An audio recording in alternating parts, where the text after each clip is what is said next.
ओम गणेशाय नमः। ओम नमः शिवाय। मैं निखिल ज्योतिषाचार्य आप सभी का मेरे चैनल पर पुनः स्वागत करता हूं।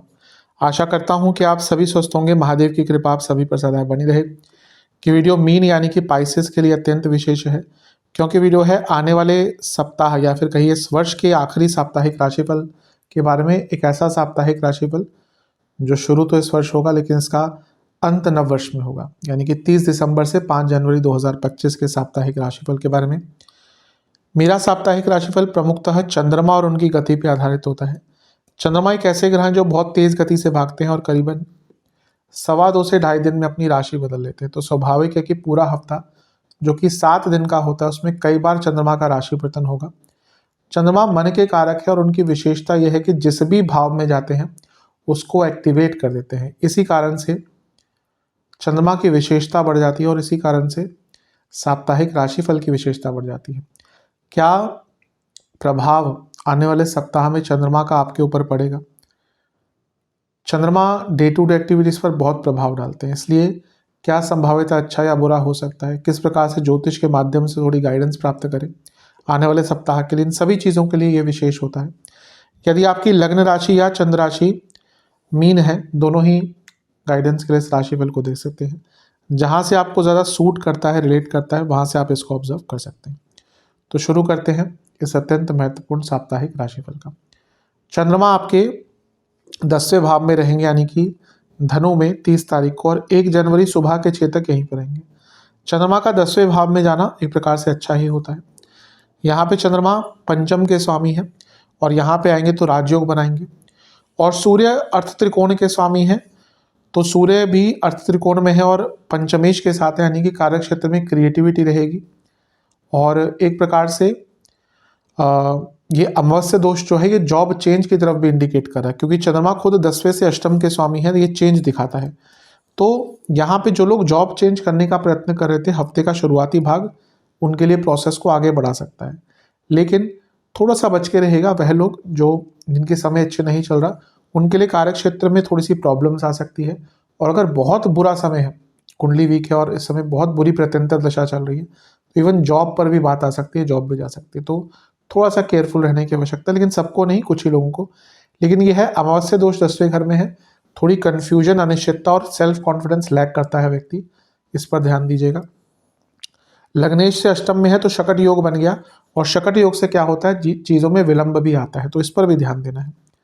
अदरवाइज ठीक है। नवांश कुंडली बता रही है कि शांत रहकर काम करना है।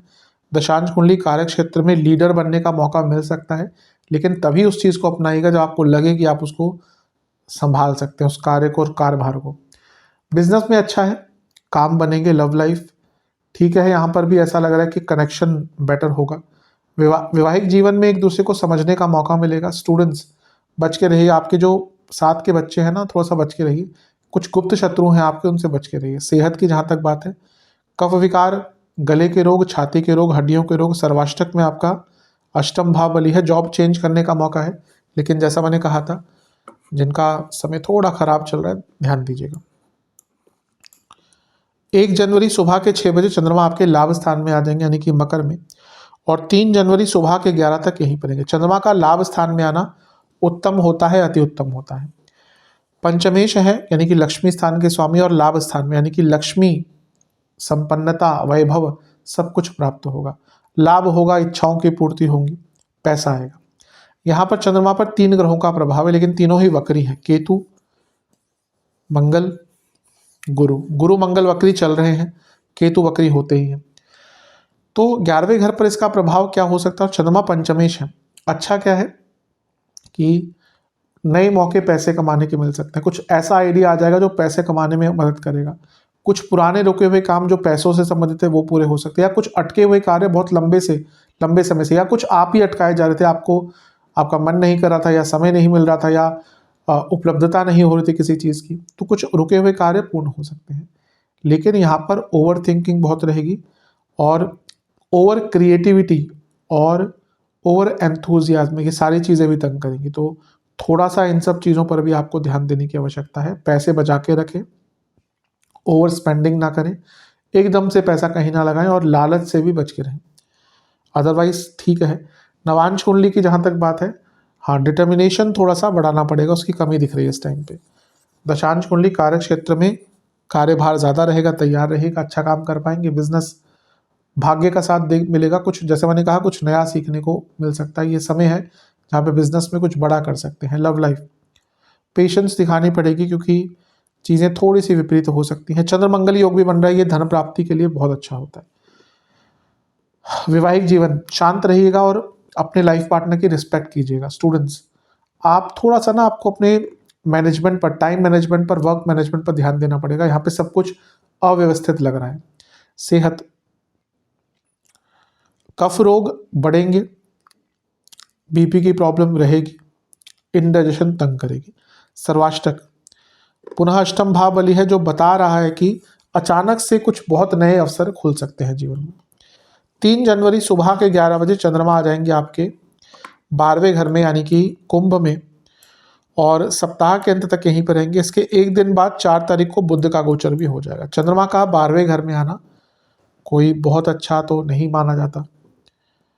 आपके पंचमेश है तो उनका 12वें घर में जाना स्टूडेंट्स के लिए अच्छा हो सकता है जो विदेश जाना चाह रहे थे, विदेश से धन प्राप्ति हो सकती है। अच्छा यहाँ पे क्या, पहले उसकी बात करते हैं। यहाँ पे शुक्र बैठे हैं जो विपरीत राजयोग बना रहे हैं, यहाँ पे शनि बैठे हैं जो विपरीत राजयोग बना रहे हैं, सॉरी यहीं के स्वामी हैं।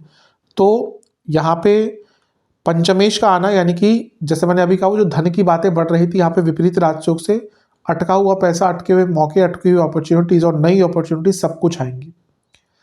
मंगल का प्रभाव भी है और मंगल एक प्रकार के आपके योग कारक है मेरे हिसाब से, और धनेश है, भाग्येश है।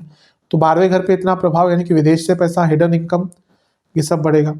लेकिन 12वें घर पे इतना प्रभाव खर्चे भी बढ़ाता है, तो उस पर नियंत्रण रखिएगा। और जैसा मैंने कहा 12वां घर है, 2 विपरीत राजयोग हैं, लक्ष्मी स्थान के स्वामी हैं, धन स्थान के स्वामी देख रहे हैं। कुछ बहुत बड़ा बदलाव धन के दृष्टिकोण से यहाँ पे आ सकता है। पहले 11वें घर में थे यानी कि मौके, और 12वें घर में कुछ नया करने का अवसर बहुत पास, क्योंकि 12वां भाव अंत का होता है। तो ऐसा लग रहा है कई ऐसे आइडियाज जो मेटलाइज नहीं हो पाए थे वो मेटलाइज हो जाएंगे। लेकिन नेगेटिव क्या है, जैसे मैंने कहा खर्चा, सेहत पर बहुत ध्यान, और मानसिक अशांति। मतलब कि ना बहुत ऐसे आप हो जाएंगे ना एक्टिव की मानसिक दृष्टिकोण से ये कभी कभी नेगेटिव भी हो सकता है, तो इस पर बहुत ध्यान देने की आवश्यकता है।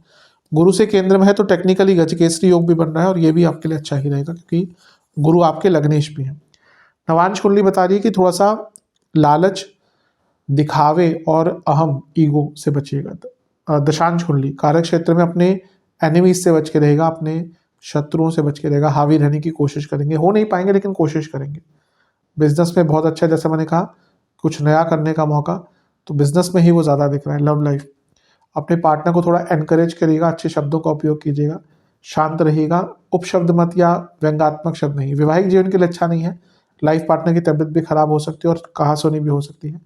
स्टूडेंट्स की जहाँ तक बात है एक ही प्रॉब्लम दिख रही है कि आप अपनी वासनाओं पर, इच्छाओं पर और एडिक्शंस पर काबू नहीं लगा पा रहे, तो इस पर थोड़ा सा नियंत्रण आपको लाना ही पड़ेगा। जहाँ तक सेहत की बात है, बीपी, नसों की problem, sleep disorder, hormonal disorder. सर्वाष्टक आपका कर्म भाव बली है, 12वें घर में इतना प्रभाव कर्म भाव बली, जैसा मैंने कहा कुछ बड़ा निर्णय और अलग निर्णय लेने का समय। उपाय के स्वरूप में शिव चालीसा का 3 बार पाठ करके महादेव को लड्डुओं का भोग लगाएं।